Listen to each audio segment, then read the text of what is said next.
I'm Frank Ling. And I'm Charles Lee. And you're listening to the Groks Science Show. That's right, it's a weekly look at the world of science, technology, and their effects on our daily lives. Coming up on today's program, Daniel Lieberman will join us to discuss the molecule of more. So stay tuned for all of this. Plus the Grokatron 5000. And our world-famous question a week. Coming right up. Here. On the Groks Science Show.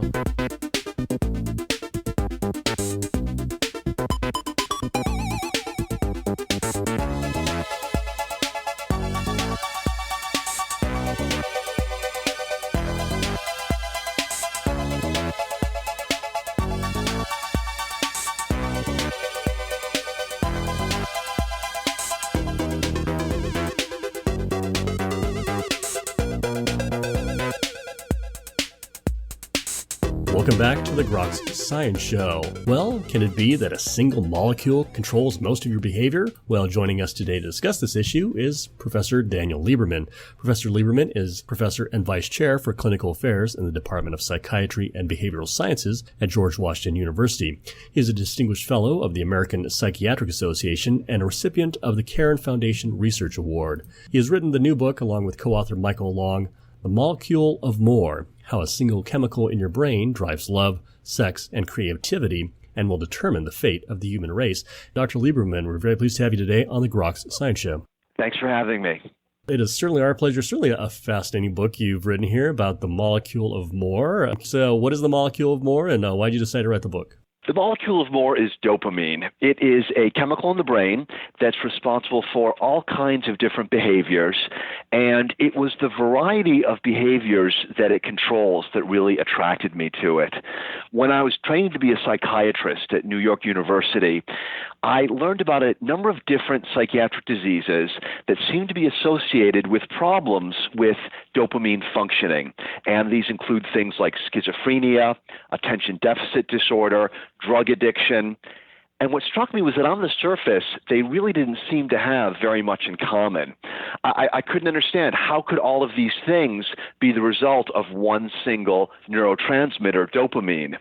I started doing some digging, learning more about what are the essential features of this chemical, and what I came up with was so interesting, I felt like I had to share it with the world. It is really fascinating. Your book goes through everything one could think of in terms of probably the more colorful aspects of our lives, everything from love, drugs, all the way to politics. Does it really have that broad an influence? It really does. And here's why. Your brain divides up the world into two rough sections. That is, what's going on right now in the present moment around you, and pretty much everything else. That is what's going to happen in the future, what's going on someplace else far off in the distance.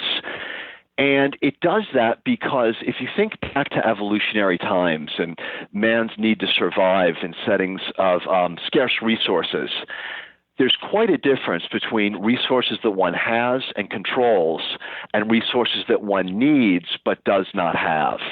And so this division between the here and now and the future or the possible that we don't have really became essential for early man to successfully navigate his environment. And the here and now is controlled by a host of brain chemicals that we can go into if we have time. But the future, the possible, the abstract, what we need, what we desire, all of these things are really orchestrated by that one single chemical, and that's dopamine. And that's why it plays a role in such a wide variety of human behaviors. Is it the case then that dopamine is not as prevalent in other species, or is it just more prevalent in humans and has a greater influence in humans? That's right. Yeah, humans have more dopamine circuits than any other animal, and that's why we are so good at working with ideas that don't have a concrete reality. We don't need to have a stick in front of us to think about what a stick might be good for. And it's dopamine that gives us these abilities to think abstractly, to plan far into the future, to carry out multi-step plans, a lot more than other animals, although, of course, in the animal kingdom, there are some animals that have more, some animals that have less. And it's surprising the animals that have the most. They're actually ravens, crows, and we don't think of them as being particularly brilliant. But in fact, if you look at some of the experiments that's been done with them, they are amazing problem solvers, just like humans are. How, going about our daily lives, does dopamine all of a sudden kick in? A lot of people are familiar with dopamine in terms of its role as the pleasure molecule or the reward molecule. We get a hit of dopamine when we eat when we're hungry, when we win a competition, when we get some good news. But really, that's just a minor role that it plays. The bigger role that it plays is the role of desire and anticipation. We named the book The Molecule of More because dopamine is really about never being satisfied. It's what gives us the drive, the motivation to make our world better. So I think it's helpful to have an idea of what's going on in your brain as you go through your daily life. And you can sense the dopamine at work when you are planning on what you're going to do next, when you are thinking about things that you want, when you're working with abstract concepts. And I think that for modern industrialized society people, that's most of the time. So much, in fact, that we constantly have to remind ourselves, hey, come down to the present, look around, experiencing what's happening now, and stop thinking about what's next.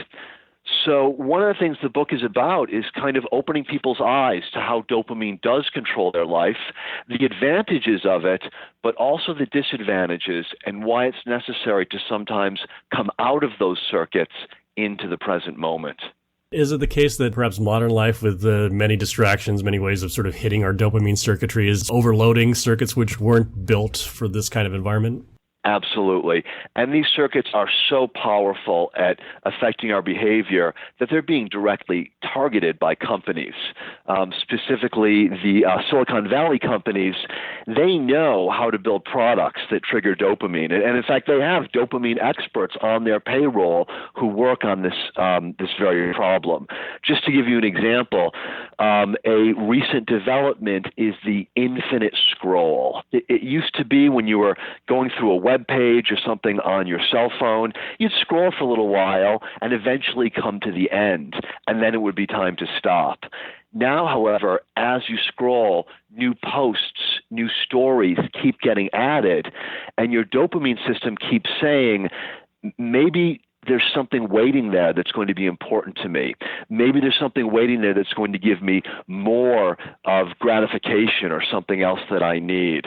And there's a lot of things that are now being baked into apps and other technologies that are really designed to manipulate these circuits and make it very difficult for us to have control over our own behavior. As you put it, sort of the molecule of desires constantly driving you to want and want and want more. It's true. Dopamine can only process things in the future. Once the future becomes the present, once you get those great pair of sneakers, dopamine shuts down because it can't process something that you have. It only processes what you want. And we're all familiar with that sense of letdown. You anticipate something for days, maybe even weeks, and then as soon as you get it, bang, all of the excitement and enthusiasm is gone.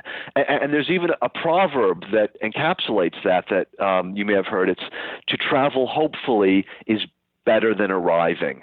When you're traveling hopefully, you have dopamine, but when you arrive at the place you've worked so hard to get to, dopamine shuts down, and the only way you're going to be able to enjoy the things that you work for is if you're able to activate those other here and now chemicals.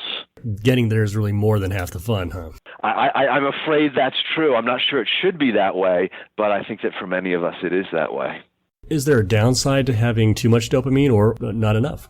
Yeah, there's a downside to both. People who have very active dopamine circuits tend to be very motivated. They tend to be creative because dopamine is about what you don't have, what you don't exist. And so our dopamine circuits give us creativity. They give us new ideas. So brilliant scientists, musicians, artists, actors, writers, they all have lots and lots of dopamine. And that's great. They do wonderful things for society. They often get rich and famous. The downside is, though, that they're usually not happy. It's almost a cliche. The brilliant, successful, wealthy entrepreneur is working 70 hours a week because he just can't be satisfied. And that, unfortunately, is what goes along with a very active dopamine system. Now, on the flip side, on the one hand, we've got the rich entrepreneur with the beach house, but he can't enjoy it because he can't relax. On the other side, we've got what might be called the pot-smoking basement dweller. He may be very content with his life. Everything's going along just fine from his perspective, but he never really accomplishes anything or moves forward with his life. So ideally, what you want is a balance so that you can achieve things, you can bring meaning to your life, but you can also be happy and enjoy those things you work for. You could be like Alexander and weep for you have no more worlds to conquer. Yeah, exactly. That guy was probably pretty high dopamine. How do we go about then dealing or becoming more aware of our inner drives caused by dopamine? Should we be a little more mindful of our behavior, or how do we approach it? I think so. When we want to be in a dopaminergic state because we've got some task to accomplish, we can work on that, rev up the dopamine system, and that's typically via desire.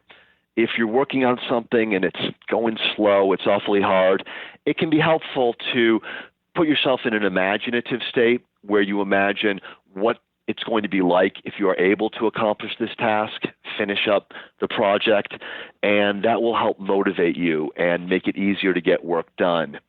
But I think the bigger challenge is the opposite, to bring yourself into the present moment, to take a moment and smell the flowers. We don't do enough of that, and I think it's because that we tend to be so goal-oriented that there doesn't seem to be any point in just being happy. But there is. I mean, happiness is good in and of itself, but if you are stuck in a completely goal-oriented paradigm, you can say that by giving your dopamine system a rest, that's how you recharge your batteries. And that's often why people feel so recharged after coming back from a vacation, because they separate themselves from work. They separate themselves from all the things they feel like they need to worry about, and they're able just to live in the present moment for a little while. It is, I think, a very useful message, especially for these hectic times. We are running slightly out of time. I'm just curious if you have some final words regarding the molecule of more. I would just say that people are going to be surprised by how many domains dopamine plays a role in, and it really helps you understand things from a brand new perspective that I think they'll find exciting. We were just talking with Professor Daniel Lieberman, who, along with Michael Long, has written the new book, The Molecule of More, How a Single Chemical in Your Brain Drives Love, Sex, and Creativity, and will teach the fate of the human race. And Dr. Lieberman, very pleased to have you today on the Groks Science Show. Thank you for having me. And that's all for this week's edition of the Groks Science Show. Make sure you tune in next week for more from the world of science and technology. If you'd like to contact us here, you can email us at science@groks.net. For Groks Science, I'm Frank Ling. And I'm Charles Lee. Make sure you also see us on the web at www.groks.net. Have a great afternoon and keep on grokking.